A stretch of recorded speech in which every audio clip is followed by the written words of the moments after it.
think we are live. Just testing this out here for a second. Going live. I think I'm on here. Hi, ladies. Hi, ladies. Oh, for all of you guys joining on, just drop me some love. Say hello. Let me know who's joining. I want to talk today about this question of, are you looking to relationships to make you happy?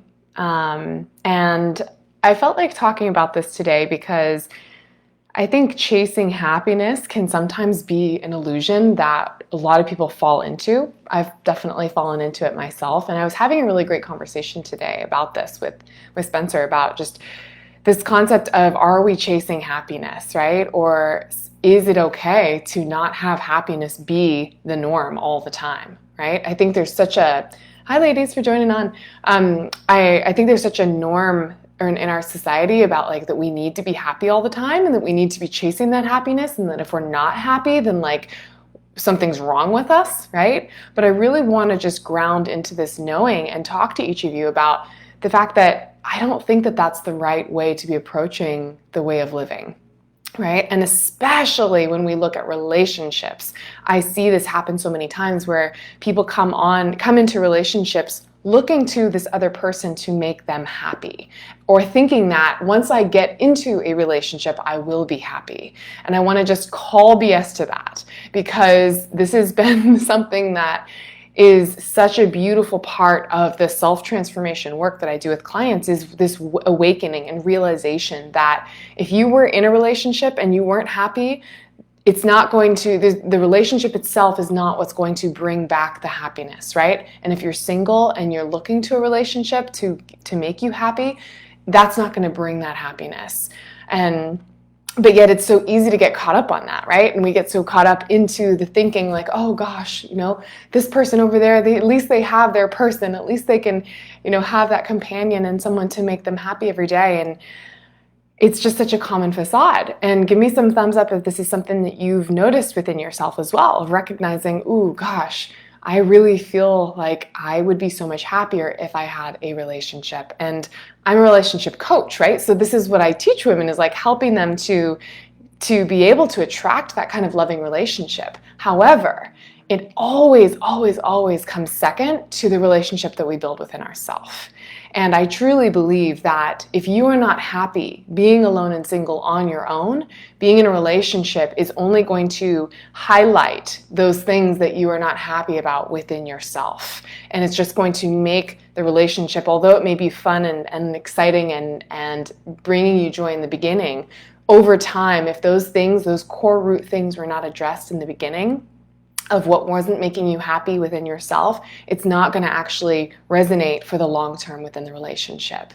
But here's what happens, is that if we continue to look to a partner to make us happy, we end up starting to resent them and get frustrated by them and get irritated if we lose that sense of joy that we used to have when we were first dating. And then we start to question, maybe this isn't the right person for me, right?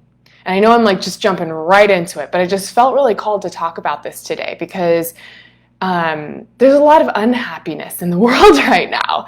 And I want to really call out and talk about this concept of happiness, of like, what is happiness exactly? And are we chasing happiness? And are we looking to things outside of ourselves to make us happy, right? Instead of really addressing the core root of what it really is within ourselves. So I remember this for myself way back in the day. I remember I'd been single for a really long time, and I felt really good within myself. And then I started dating, and I was with the man that is now my fiance, my beautiful Spencer. And I remember him very much, calling this out within me. And I love that I had a partner that was so evolved that he was able to see this in me and call it out and say, hey, like, I can't make you happy, and I see you looking to me to make me happy, right? Or to make you happy, and I can't do that. That is not my job. And that's the big news flash that I want to share with all of you. Like, it's not your partner's job to make you happy within the relationship. It's not. I know, mind blown. It was a mind-blowing thing for me as well, because I had to really realize, like, okay, if it's not their job to make me happy, which I thought that's the whole point of being in a relationship, right? Like, why else would I want to be with someone if it wasn't to be happier than how I am on my own? But what I was able to realize is that, yeah, there were parts of myself that I was still not tending to.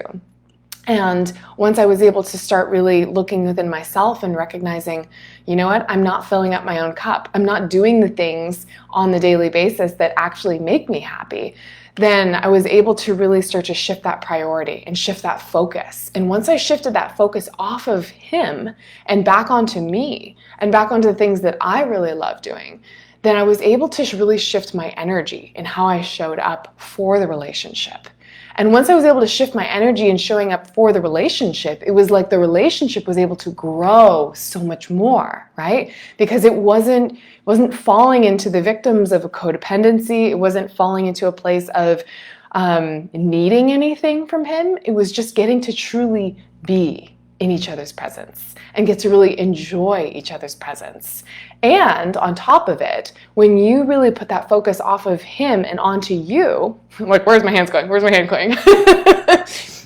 Then you also start to realize, like, I have other interests outside of you, right? I have other hobbies. I have other activities and things that I can bring into the relationship, things that I can really start to feel like I get to contribute as new, exciting things for us to try together, or for me to be able to just share to make me a more full version of me.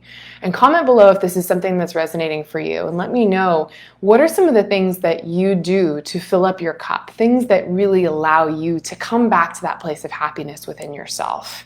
Because I don't think we make enough time to really prioritize that. And so what ends up happening is either we look to somebody else to make us happy, or we look to drugs or alcohol or, external events or other things to make us happy. And all of these things are very conditional. And when we are putting our happiness into conditional settings, we're setting ourselves up for failure every single time, right? Because things are always going to be shifting and changing. The external world is always shifting and changing, and people are always shifting and changing. And so we are the only ones that can be the stewards for our happiness. And going back to what I said in the very beginning, being in our happiness doesn't even have to be the main core component here, right? This is kind of the making sure we're filling up our cup to get back to baseline. But in my eyes, really, the place that is really that juicy place to be sustainable, that's not the highs and lows of happy, sad, angry, frustrated, happy, right? It's really that place of peace and contentment and calm and just that groundedness within ourself. And that really comes from a place of just cultivating that self-love and that self-care. And so it's all so interrelated and interconnected. But if you have challenges with this is just something that I really encourage you to bring some awareness to and really ask yourself, if I'm feeling unhappy right now, where is this stemming from? Is this stemming from the fact that I am looking to somebody else, that I'm putting expectations on somebody else or some other circumstance to make me happy? And what can I do in that state to pull the focus off of the external and bring it back into the internal so that I can make sure that I'm doing those things to fill up my own cup, right? Think about it like a full sphere. If you have little cracks in your sphere, or you've got a cup that's not fully filled up all the way to the top, then what ends up happening is we start giving from an empty cup. And we start to actually deplete ourselves as we're in the process of trying to get something from somebody else. And that's where it really gets toxic and codependent, is that we end up feeling like we are giving more than we're receiving because we're not giving from a place that's overflowing, right? When we're giving from a place that's overflowing, it doesn't matter. It's like, oh, well, here, you have some and you have some. And yeah, like I just enjoy just giving to everyone because I feel whole and complete. But if we are feeling drained or depleted or not full and we're still giving, then we are depleting ourselves as we're giving to somebody else. And that's when we start looking to that other person of like, you need to give back to me, right? You need to reestablish my sense of self and my sense of happiness because I can't fill up myself, right? And that's just the wrong energy exchange for a long-lasting relationship. So I want to just leave that with you for today. And I also want to share with you that right now I'm hosting a 90-minute workshop where we go really deep into talking about the fundamentals of what it means and takes to be in a healthy, long-lasting relationship. We're going to dive into this in so much more detail. And really, I'm going to talk about the 3 critical mistakes that a lot of women make being in relationships. Very simple little things that we don't even think about, but that we easily fall into. And also give you 6 really powerful guiding questions to help you to really think about, am I actually showing up in my best way possible, right? Am I actually showing up with the energy that is going to be magnetic to my man, not pushing him away, not draining on him, not building up resentment, but really showing up in that feminine, beautiful goddess essence that just lets him feel so safe and so supported to be himself as well. So if you want to be a part of that training, I'm going to be leaving that link on Instagram. I'm going to leave it in my bio. On Facebook, I'll leave it here right in the bottom in the comments. And I highly recommend it. It is a fabulous, fabulous training that I've been putting together from just lots of different pieces of work to really pull in this culmination of just a powerful, jam-packed, juicy training to really help you just kind of shift some mindset shifts really quick. So once again, I said, if I haven't said that again, my heads are going all over the place. Click the link and you can register for that. I'm going to be doing that for the rest of this week. But I hope you guys are having a great week. Stay strong right now. Take some big deep breaths, enjoy, and just know we're all getting through this little by little. And I'm here for you every step of the way. Have a great night.